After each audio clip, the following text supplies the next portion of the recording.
আজ আমি বানাবো ধনেপাতা দিয়ে পার্শে মাছের ঝাল। তো মাছগুলো আমি ভালো করে ধুয়ে বেছে নুন হলুদ মাখিয়ে রেখেছিলাম। এবার একটা কড়ায় তেল গরম করতে দিয়েছিলাম। এবার একটা একটা করে মাছগুলো দিয়ে ভালো করে উল্টে পাল্টে ভেজে নিয়েছি। এই শীতকালে পার্শে মাছ খুবই খেতে সুন্দর লাগে।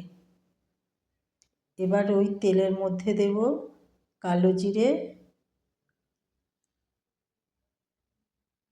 তার মধ্যে দিয়েছি পেঁয়াজ কুচি। আমি পেঁয়াজটা একটু বেশি করে দেব, গ্রেভিটা ভালো হবে।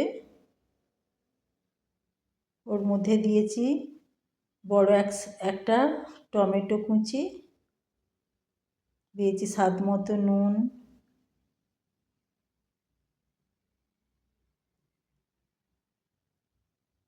আর দিয়েছি একটু আদা রসুন বাটা,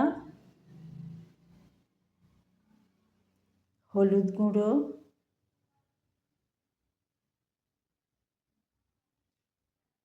লঙ্কা গুঁড়ো। এবার ভালো করে মশলাটা নেড়ে চেড়ে ভেজে নেব। এবার দিয়েছি বাটি ধোয়া জল।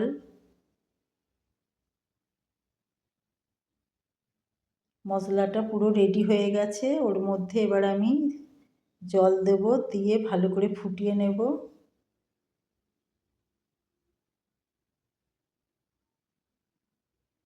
মশলা ভালো করে ফুটে গেছে মাছের ঝালের। এবার আমি ওর মধ্যে দিয়েছি ধনেপাতা।